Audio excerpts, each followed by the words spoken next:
What is up, everybody? This is the Georgia Show. I'm Jake Rowe. He's Palmer Thombs. We are from DawgsHQ.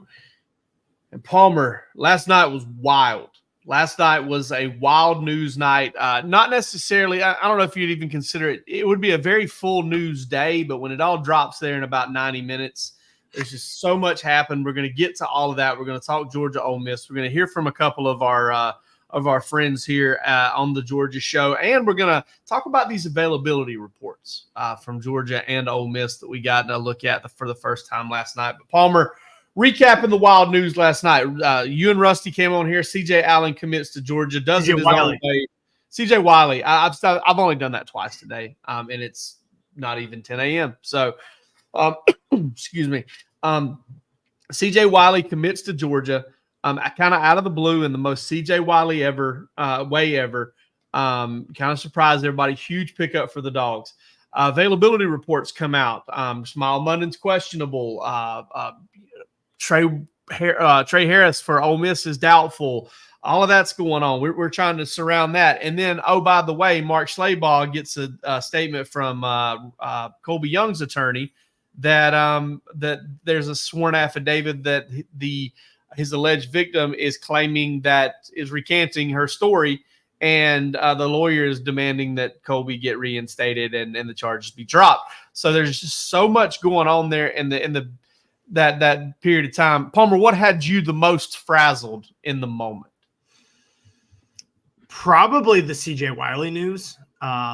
I put it on the board. I was getting ready to scoop out a bowl of soup, and all of a sudden I'm with some people and I say, oh, and they're like, what happened? And I kind of just run off and go handle the news. And so, I mean, like you said, most CJ Wiley way that it could have happened. I talked to him up at the On3 Elite event, very quiet kid. That's description that we hear a lot for him. And so, that was surprising that it happened, but not surprising the way that it did, just kind of out of the blue, as opposed to, I thought I was seeing double there with your face pulling up. Not surprising the way that it went about, just kind of happened out of the blue. And man, like I said last night, Georgia just adding to a really good receiver class right now. 5 guys committed. Is this the best wide receiver class of the Kirby era? I would say so. I mean, if you can hold on to all 5 of those guys, I would say that 2019 class that Coley played a part in recruiting that as well, with George Pickens and Don Blaylock there. On paper, the one after it's probably the one you're competing with the most, because it had Ladd in it and it had 3 top 100 guys in it. That 2020 class had Jermaine Burton, Marcus Rosemary, Jack St. Arian Smith, and Ladd McConkey in it. So I think, when you, in hindsight, that class is probably the one it has to compete with, especially when you look at this one in the numbers that they brought. I think they also got Justin Robinson in that class, who this is definitely not a bad player, 4-star player on the same kind of plane there as a Tyler Williams or a Thomas Blackshear. But Georgia's got 2 top 100 guys, which is something they did in 19 and 20. And listen, James Coley had a big hand in that 2020 class as well. I mean, Arian Smith was a guy that James Coley helped recruit and was a part of his recruitment. Arian told us that, I believe, revealed that earlier this year. I know that Coley was very involved in Jermaine Burton's recruitment as well. So, Coley, listen, this is a very good class. It's a tremendous class. And I do think on paper it's competing with the best class, but it's tough to say up front. But ultimately, I think there's a very good chance. I don't know where C.J. Wiley's going to go in the rankings, but I think I'm not going to be shocked if Talon Taylor's a top 20 overall player before this is over. Let's isolate it to those 3 classes. 19 that had Blaylock and Pickens. And Micaiah Tongue, who's now playing outside linebacker at Oregon State. Yep. Those prospects, that 2020 group that you mentioned that had Jermaine Burton, Arian Smith, Marcus Rosemary, and obviously Ladd, and then this group right now that's got the 5 committed. Who's been your favorite prospect of those? Probably Talon Taylor. Just in terms of watching them as a prospect. I mean, I know he doesn't play the same competition, but listen, Ladd didn't play great competition in high school either, guys. I mean, Ladd was out there doing it a little bit at receiver, a little bit at quarterback. Let's not act like everybody was in love with Ladd McConkey when he was some were, like, some saw it. I'll give him credit. Like, he was twitchy and he looked good, man. He was a really athletic, dynamic looking athlete. Whether he was going to be big enough or strong enough or all that stuff, I mean, you just didn't know. It was a projection type deal. And I think there were some folks that were excited about it, and some of them just completely blew him off like to begin with. But listen, Georgia, if you want to really get down to the nuts and bolts of it, Georgia didn't give him a scholarship in that first year. Ladd has said that now. Kirby has said that. Other teammates have said it. I think we can talk about it out loud. Ladd was a walk-on when he first came in, with probably the agreement that he would get to go on scholarship in year 2. But, I think that's the only class, even in hindsight, that can compete with this one kind of on paper because of those 3 top 100 guys. Those 3 top 100 guys was kind of a big deal there. Yeah, and the speed that Arian Smith brought to the table there. We'll get to Arian later, a little bit of a hint there. But yeah, I'm sort of with you. I really like Taylor's game. But Wiley is somebody that's been such a priority and a piece of this class that everybody has been wanting for so long. To me, it comes down to, I think Talon Taylor is the more off the radar guy that is really good. CJ Wiley is the on the radar guy that is really good. And so those two guys, which do you prefer? The guy that, is a little bit more quiet and comes out of nowhere, or the guy that everybody knows about and is both very talented players. In what way are you talking about coming out of nowhere here? I just don't think Talon Taylor was a name that everybody expected, was really on Georgia's radar for a long time. And I felt like Georgia very quietly recruited Talon Taylor and went about their business with him. And then he commits and it's like, oh, hey, this kid's pretty good. Versus everyone I feel like knows CJ Wiley, that's a really good player. Sure. And everybody built it up going into that first commitment ceremony. Yeah, I just feel like Talon Taylor has been ranked higher the whole time. Like he's kind of been the higher ranked guy for the whole time. I get what you're talking about over there from the surprise perspective for Georgia fans. I also think, and I don't mean to interrupt you, but I also think the playing in Georgia and playing in Metro Atlanta versus playing in Illinois, that factors in. Yeah, I mean, it's always going to factor in when he's the in-state guy. I like CJ Wiley a lot. I think Georgia fans, if you had asked them back in May, whenever before Talon Taylor committed to Georgia, if you said, hey, listen, you got to pick one, Talon Taylor or CJ Wiley, they would have said CJ Wiley then. Even though Talon Taylor had become a bigger part of the recruiting discussion and seemed like a Georgia lean early in the spring. But I think if you were to pose them that same question right now in terms of how both of these players are performing as seniors, and that's not to say CJ Wiley doesn't look good as a senior, he looks great. But Talon Taylor's been that good as a senior and that's impressive. I think they would pick, make a different pick at that point, with Talon Taylor. But listen, they got both of them, which they don't have to choose, which is awesome. And it definitely puts them up there with the receiver class.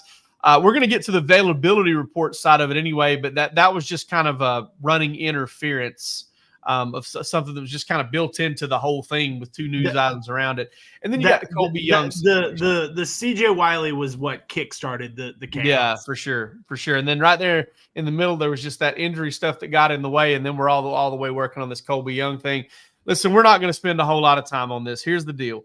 The alleged victim, Colbie Young's alleged victim, is recanting her statement via sworn affidavit that was given to DawgsHQ from attorney Kim Stevens. Mark Schleybaugh of ESPN was the first to report this last night.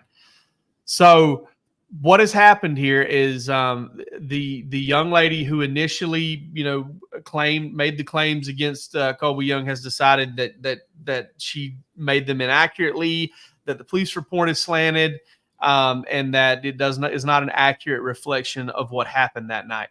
Apparently, that was made approximately 3-4 weeks ago. I've heard that the last couple of weeks there've been kind of a back and forth here with this whole deal, and we'll see how it goes, but that's where we're at. And Georgia's part in this is very simple. When the charges get dropped, they get to decide what they've probably already decided they're going to do whenever there's a movement on the charges. Okay. Now, the fact that they haven't dismissed him already suggests to me that if those charges are lifted, he's going to be reinstated. Otherwise, if you're not going to reinstate him when the charges are lifted, go ahead and kick him off the football team. And the way that Kirby worded it at the time of indefinitely suspended until the legal matters get resolved. Yeah. And I'm not trying to get into, we got some comments here. I'm not going to try to get into anything, regarding like who's right, who's wrong or anything like that. That's not our place. We don't know all the details. What we do know is that Georgia is going to be keeping a close eye on what the Athens-Clarke County, district attorney decides to do. And my gut feeling prediction is based on what I know about how things go around these parts. I'm thinking about Friday around 3:30 or 4 o'clock, Palmer. Charges that something will happen. They'll drop the charges. They'll announce that they're not going to drop the charges, and he'll have to enter a pretrial diversion whatever. I don't know, but I feel like at some point around Friday after 3:30, 4 o'clock, probably, Palmer, when we're trying to do something. Yeah, when we're trying to when we're walking to a restaurant or walking to get a drink or something in Tupelo, Mississippi, is when it's going to pop out. When I get as far away from my computer as I've been in the last couple of weeks. Yeah, no, I'm trying to remember there was something that I felt like went down, and both of us had just gotten away from a computer. I can't remember what that would have been. Yeah, I can't remember that either. It happened in Austin, though. I feel like. Was it the Jared Curtis decommitment? No, because we were. It was the Georgia Florida News when both of us were. You were taxiing and I was midair. That's right. And that's what it was. Because we had a sense that Curtis could happen, and we were in the Delta Sky Club when that went down. Yeah, for sure. No. You're right. And I was texting with some other reporters this morning that it does feel like, hey, when we're going to be out of pocket. I mean, the Daniel Harris arrest happened. At least that news broke while everybody was on the road to Kentucky. Georgia, Florida news, Jared Curtis news. These things just, and it's not on purpose. It's not intentional, but these things tend to happen while, just coincidentally while we're out of pocket. For sure. Or trying to do other stuff. But Jake, I mean, if that happens and Georgia is able to get Colbie Young back, what would that add to this team? Oh, I mean, because Kirby talked about depth this week and got a little bit snippy there and said, hey, I've told you guys 1,000 times we don't have enough depth at any position. Wide receiver was the one that was asked about. Georgia played 5 guys last Saturday. One of those played just 2 snaps, being Sokovie White. But Arian Smith, Dylan Bell, Dominic Lovett, and London Humphreys. I was trying to think of who the 4th receiver was, and he didn't play all that much. As compared to the others. It's definitely a set of fresh legs. It is a set of fresh legs and some know-how and some ball being played. Was developing a rapport there with Carson Beck. I felt like before he went out, I mean, I don't think it's going to take him long to get back on the field. I would be very shocked if he hasn't worked hard to stay in shape over the past few weeks. Especially if you think about this timeline deal, and they've been working on this for the past 3 or 4 weeks, and it's been less than a month since he was arrested. Right. Yeah. So if the alleged victim has been working on this since the jump, then Colbie, if he's smart, has been really working hard at trying to stay, kind of where he was. A few weeks off is a lot, and it's a lot even for a senior, especially for a senior transfer. But I do think that integrated into the offense as he was, it shouldn't take long for him to get back. I mean, I think there's no chance for Ole Miss, and probably maybe a tiny chance for Tennessee if everything gets sorted out. But again, we just don't have all the details and can't even guesstimate on kind of how that'll work. Palmer, what we do know how to work, and with varying degrees of success, is Prize Picks. Prize Picks is daily skill-based fantasy. If you know what you're doing, you can make some money. If you know what you're doing. And sometimes Palmer and I act like we know what we're doing. Sometimes we actually know what we're doing. And most of the time we really don't. So Prize Picks promo, use the promo code DAWGS, DAWGS. And Palmer, tell them what they win. Yeah, you get $50 on your first play of 5, win or lose, using promo code DAWGS, DAWGS.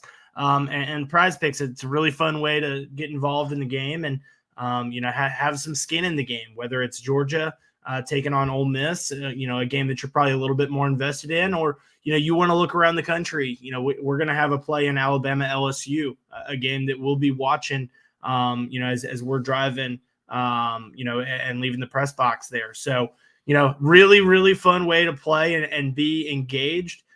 This week, our plays: Carson Beck, more than 270.5 passing yards. Jake, you pointed out there is a line out there for 273.5 passing plus rushing, but Ole Miss is a team that leads the nation in sacks, and those sack yards take away from that rushing yards. So we're playing it a little bit safer there, but the payout's going to be the same. Carson Beck, 270.5 passing yards against a really good run defense, and being with a banged up Trevor Etienne, Georgia probably going to want to throw the ball around. As a result, Arian Smith, I told you we were going to talk about him eventually, 56.5 receiving yards. We're going more there. So those are our two guys that I think he's going to get that on one play. I think he'll have over 56.5 on one play. Hey, and if the trends continue, it's probably going to be an important third down, because he's come up clutch for Georgia in each of the last 2 games on very important third downs. Arian Smith, 56.5 receiving yards. We're going more. And then I'm going with Jam Miller here to score a touchdown against LSU. 6 of 8 games that Alabama has played this season, he has scored. He scored 2 their last time out.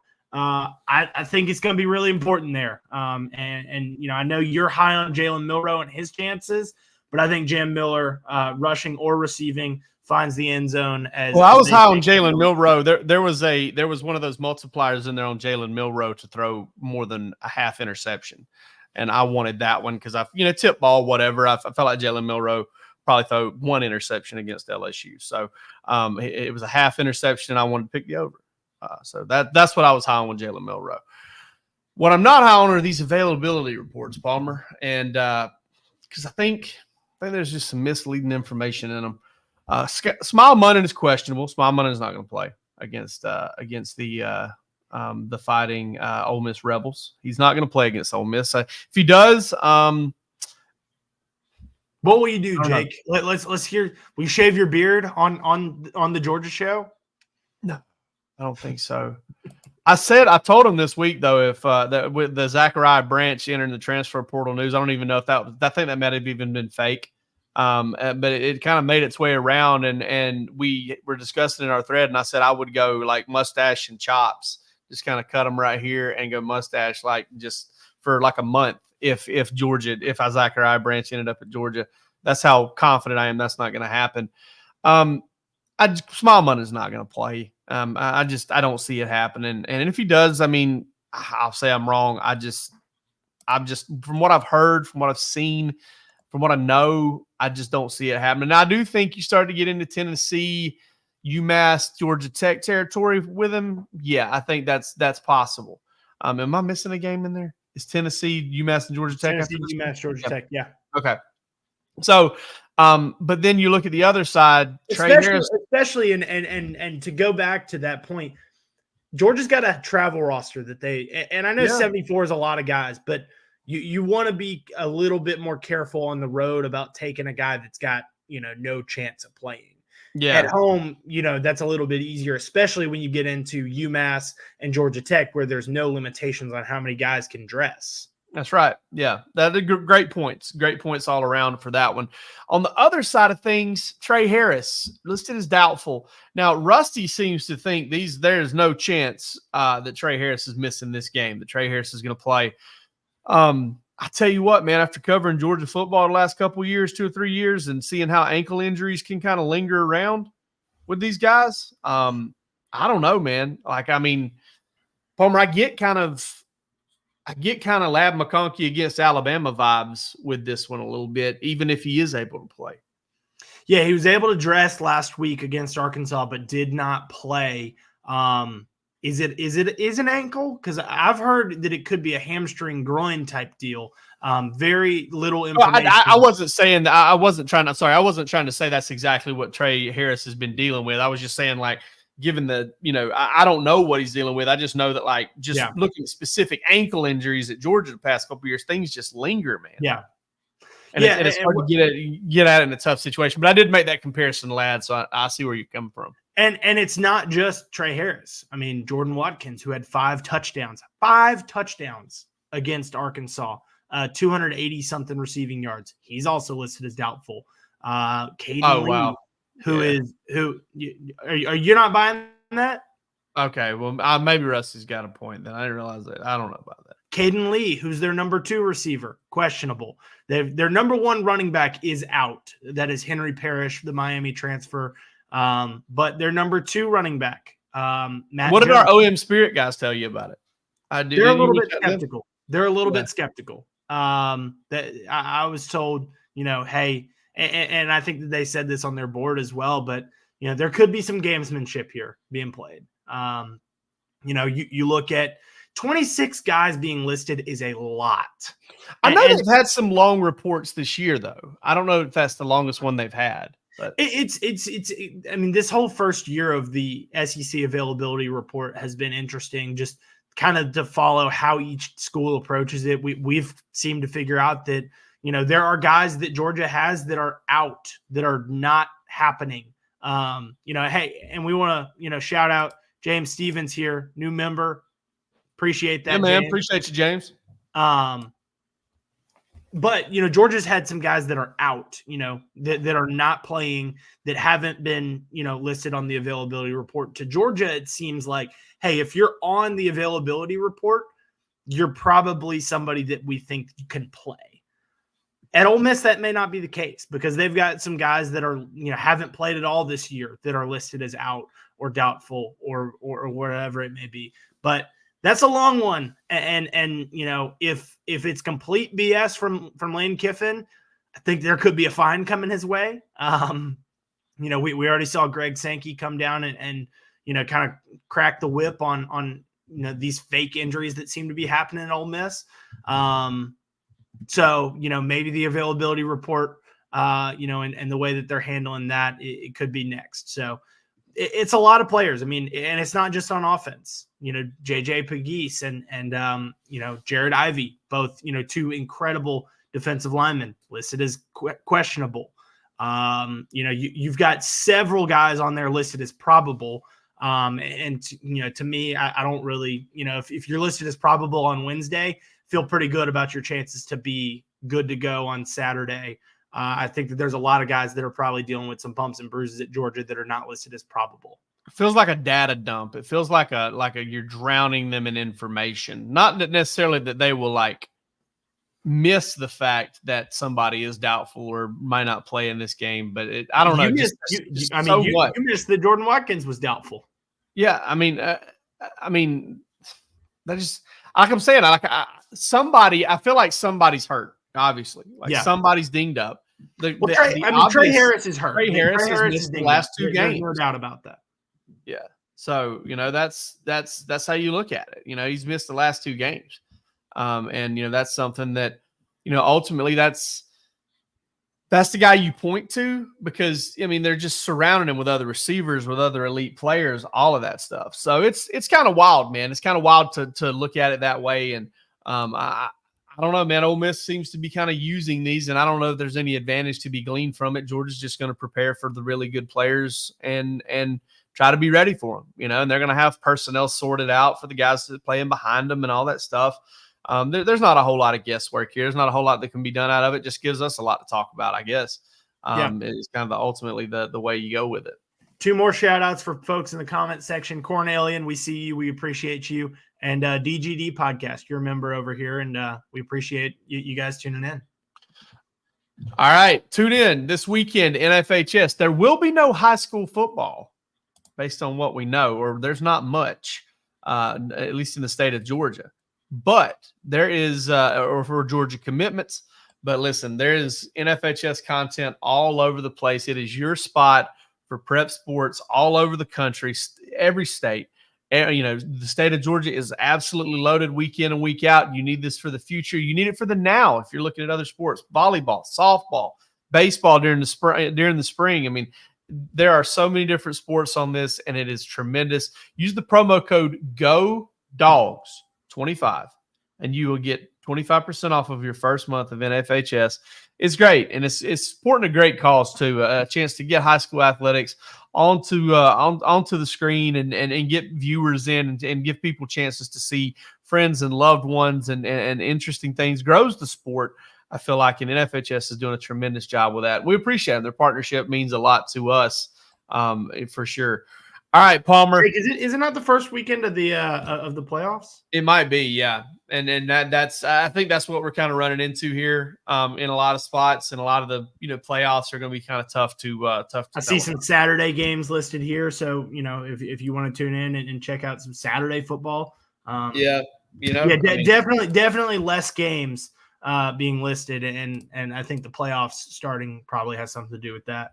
For sure. All right, Ole Miss, Georgia matchups and predictions. Palmer, I'm going to start us off, man. When I look at this Georgia-Ole Miss matchup, I see an Ole Miss team that struggles to run the football. 6 yards per carry for the first 4 games of the season, low 3 yards per carry since. They've only gotten over 4 yards per carry one time, and they lost that game to LSU. So they struggle to run the football. Georgia's doing the same thing. Ole Miss, they're good at stopping the run. I think their tackles for loss kind of skew those numbers just a little bit. I think some teams have been able to have some running back success against them and some running quarterback success. I think Georgia is going to be a challenge there, but I think it's one that Georgia has a chance to exploit a little bit. The thing I'm worried about in this game the most, and I think the one matchup that has a chance to be exploited maybe harder than any other matchup, and Georgia's got its counter on the other side, is the receiver matchup against, if they're healthy at receiver, the way they throw the ball downfield and the way they're going to challenge Georgia to play the football in the air is going to be very interesting to me. On the other side, can Georgia beat them up front and kind of do what it did to Texas and just make life a living hell for Jackson Dart? I think you're going to get a mix of it. This is not one of those things where I think one team is going to get the better of the other in either category. I think Carson Beck takes care of the football, and and listen, I get it. I've been saying that a few times. I think a lot of people have been saying that a few times. I think Carson Beck would tell you before these last few games, I'm going to take care of the football. But I think he does a better job of it in this game, and I like Georgia. I don't know exactly what I'm looking at as far as score, but my gut tells me, and I was wrong about the Alabama game. Dead wrong, but my gut tells me about this one that this is going to be kind of a low 20s type game, and I'm leaning. I picked Georgia. I picked Ole Miss in the preseason, but I picked Georgia to go 11-1. I'm leaning more towards that 11-1 right now than I am keeping the same Ole Miss pick. But that's how I look at the matchups. Yeah, I like Georgia's chances here on Saturday. Let's not forget that last time Georgia and Alabama. Not Georgia and Alabama, Georgia and Ole Miss played. Things went really well for Georgia, 52-17. And I know Ole Miss has undergone, an identity change. At least they've tried to do that this offseason. They've gone out and they've beefed up the defensive lines. They've kept and added talent at the receiver position. And offensively, but just like we said, they're banged up. They could be banged up. They could be missing some of those players. I think Jackson Dart is a really good football player, and I think he's a perfect player for what Lane Kiffin wants to do. And I think that the two of them very much benefit from each other. That being said, I really like Georgia's chances here to kind of come out and make a statement again. I didn't expect it against Texas. I think I might be expecting it now. They did not play their best game against Florida. Going into that Texas game, they didn't play their best game against Mississippi State. But we've seen Georgia respond to, I don't even know if I want to call it lackluster play or bad play, but just disappointing play. I think that they would, the players would say that they're probably a little bit disappointed. Obviously you're not going to complain about a win. You'd rather learn from a win than a loss. But I think that there's probably a bad taste left in their mouth from their last outing of just, not feeling like it was their cleanest game and looking, they can go to the doctor and clean a lot of things up. And so to me, I think with national narrative of maybe a little bit of doubt for Georgia again, I think this is the kind of game that they come out and make a big statement. Listen, the hay's in the barn at this point, and that's where kind of that playing the underdog card, playing that nobody believes in you card really pays off the most is in that week of practice leading up, and that's where we are with Georgia.